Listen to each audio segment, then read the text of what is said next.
right, so welcome everybody to the Zenith Digital Podcast.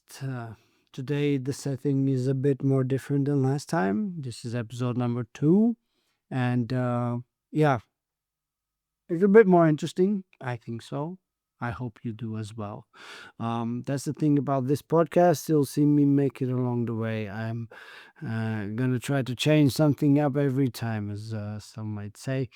Uh, yeah, but this is what we're working with now. I've got some books.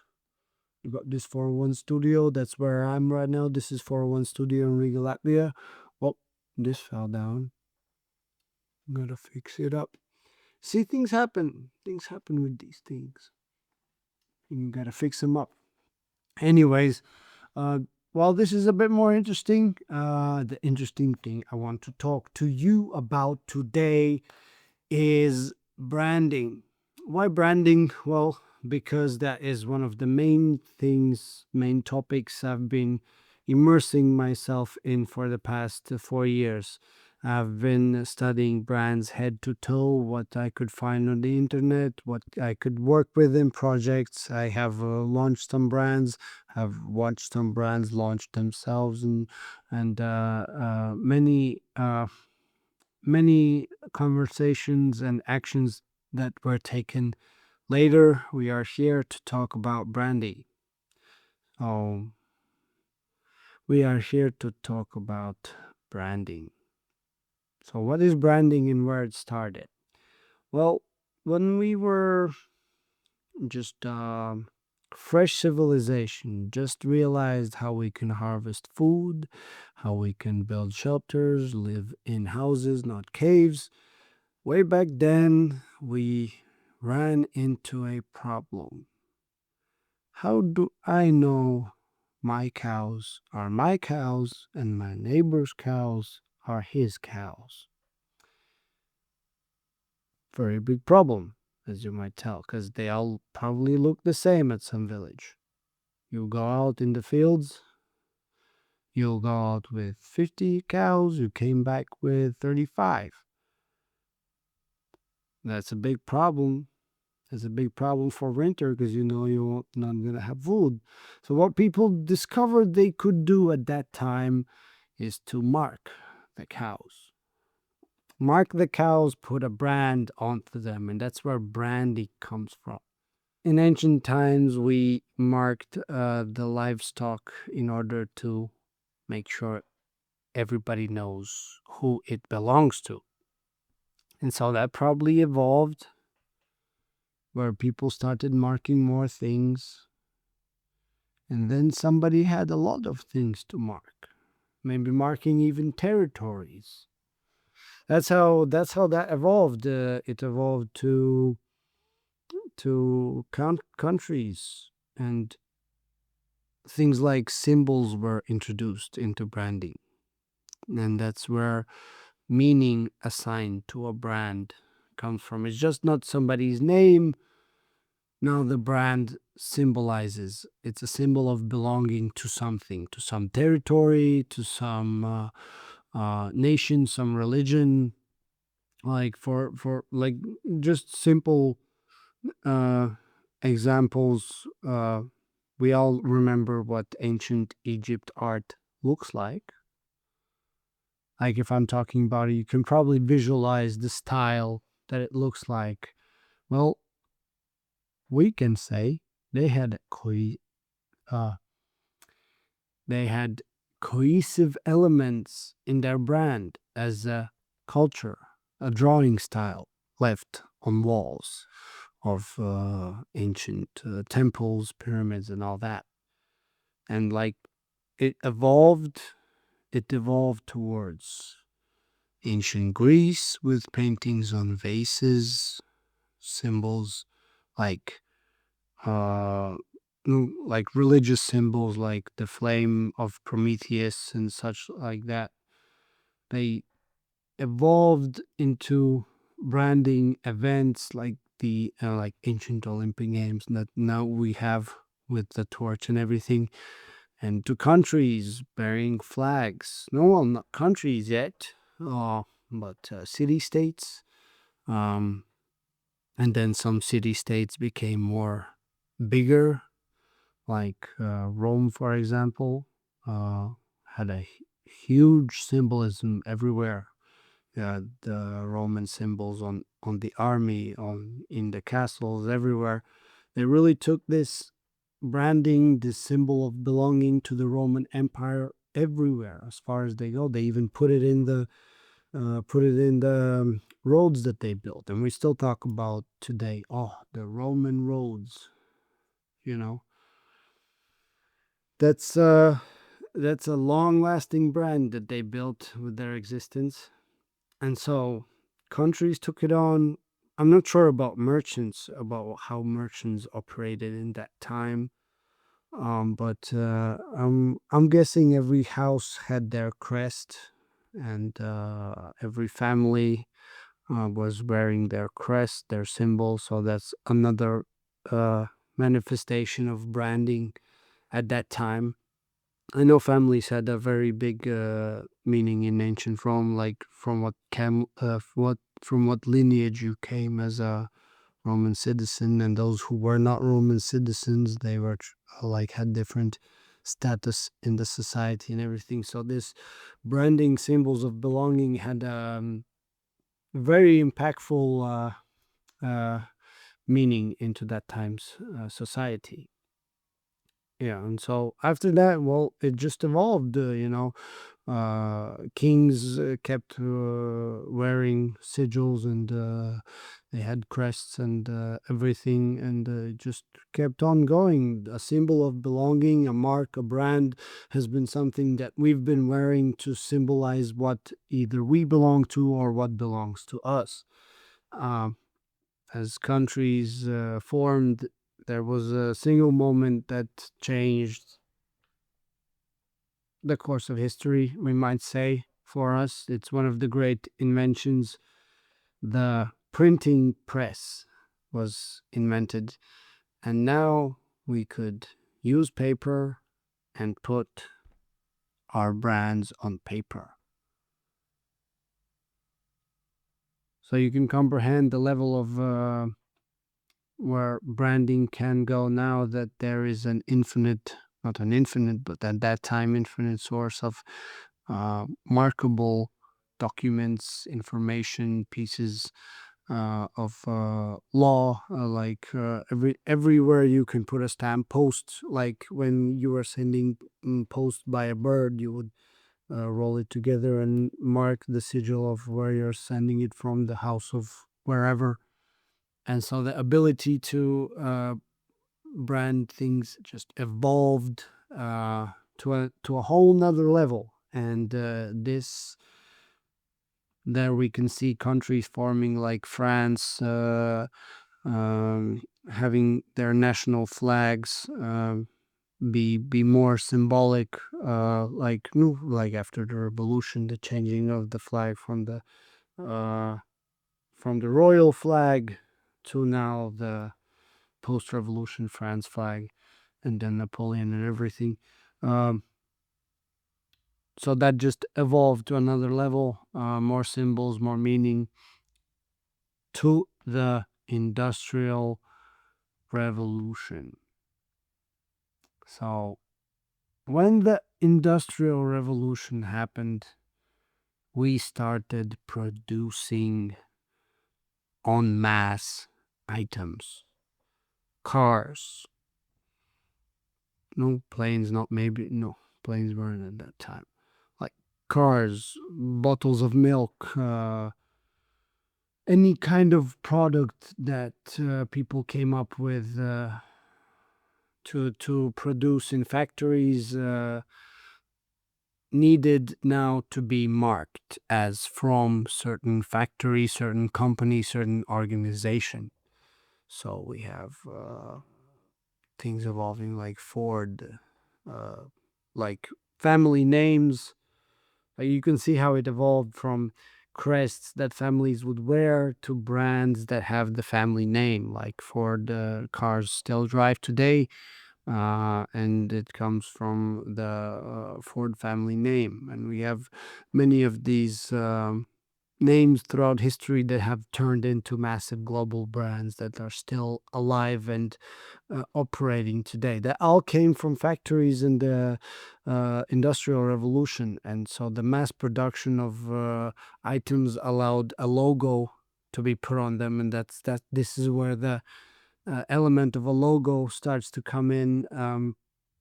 Not just a symbol, but now a logo representing a bigger name, a bigger brand. So it's starting to form some kind of associations, like you associate. I'm going back to Ford because that's for today's example. You associate Ford with cars. So the brand started evolving into these,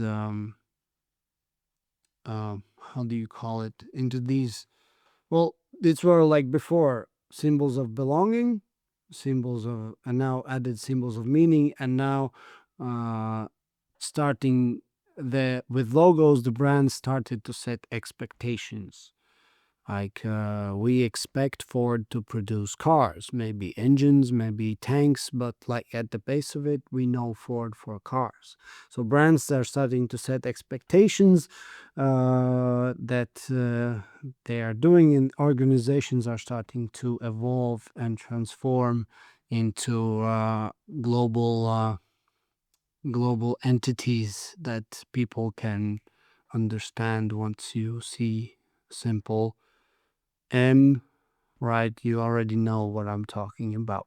And I don't even have to like explain anything. So yeah, that happened, and that brings us to today. We have massive entities, massive brands that we follow along every day, that we see every day, that we interact with, engage with every day, and we have certain expectations of those brands. For example, we know what kind of a burger we're gonna get at McDonald's, and we choose to buy it.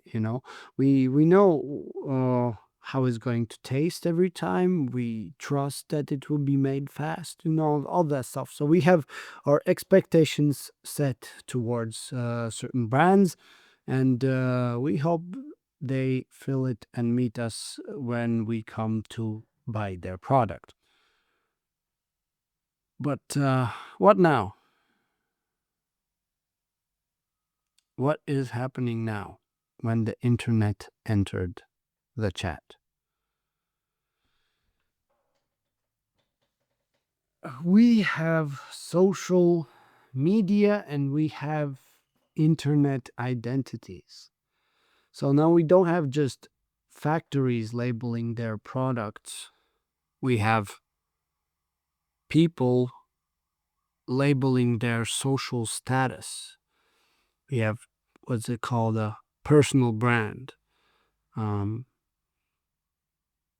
symbol of expectations towards one's personality, I guess, that this person is going to be a smart businessman. This person is going to be a fun entertainer. And we turn to these personal brands to receive what they are offering in the social space. And in what's interesting in this space, everybody has their social there.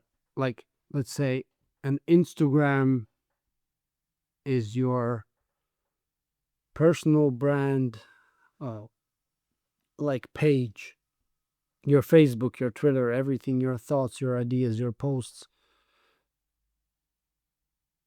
It's maybe you don't put a logo on yourself, but you're still expressing ideas that are produced by you, hopefully not AI.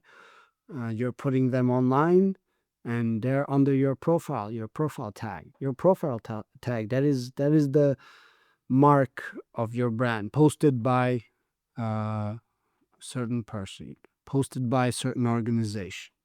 So every time you post something, it's marked by your profile. That the So we are we have created these online identities, and some people are transforming them into their personal brands, and monetizing them and producing information products, producing, or just even not even producing products, affiliate marketing products, white label products that they put their personal brand onto, that because they have built trust and expectations of an audience that they can fulfill with a certain product. All right, so we have, all of us now have online identities.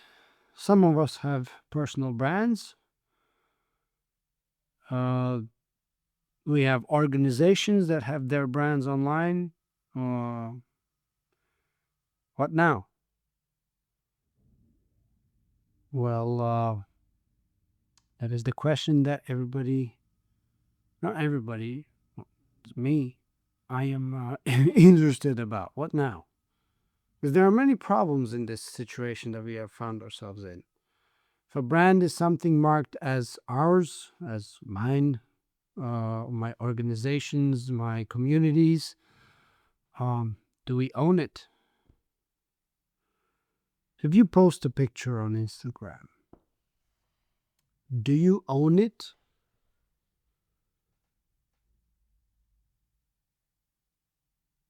Well, I'm not sure about the legal questions here, to be honest.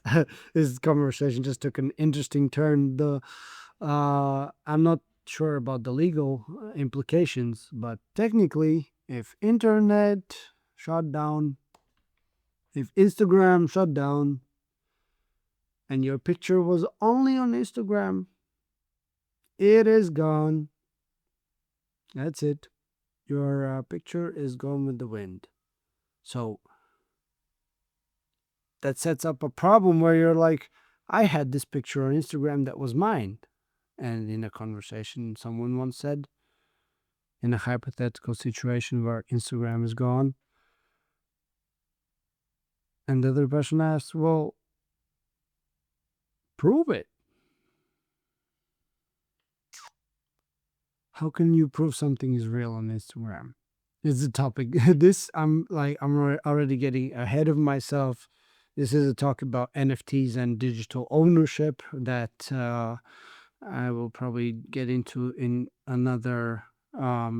in another episode. I guess the conclusion is that branding something is as easy as ever today.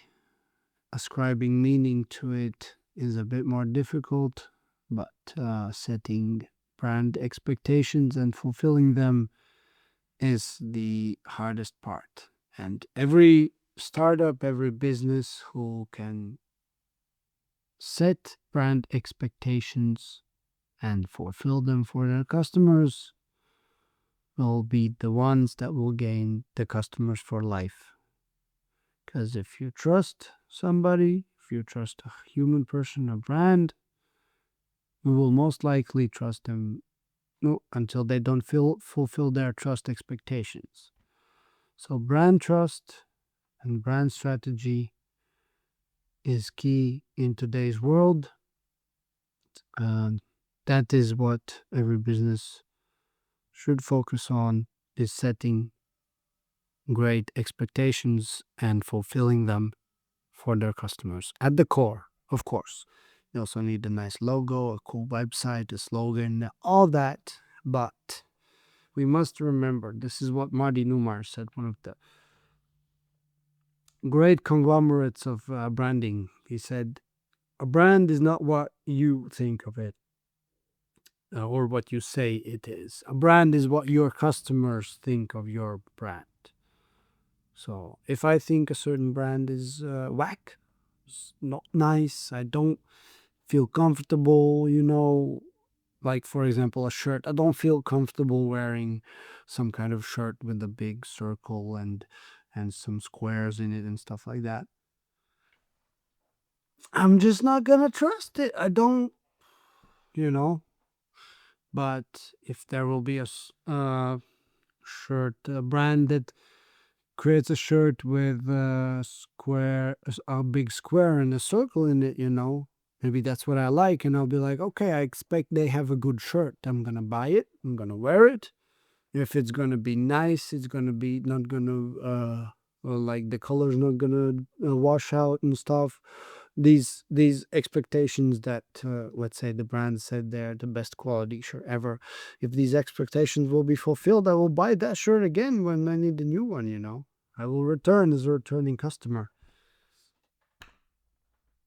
If you're a business owner, you can think about what kind of expectations have you set for your customers and how are you fulfilling them? That's the question I am ending with today and leaving you to think about till the next episode. Thank you so much for listening.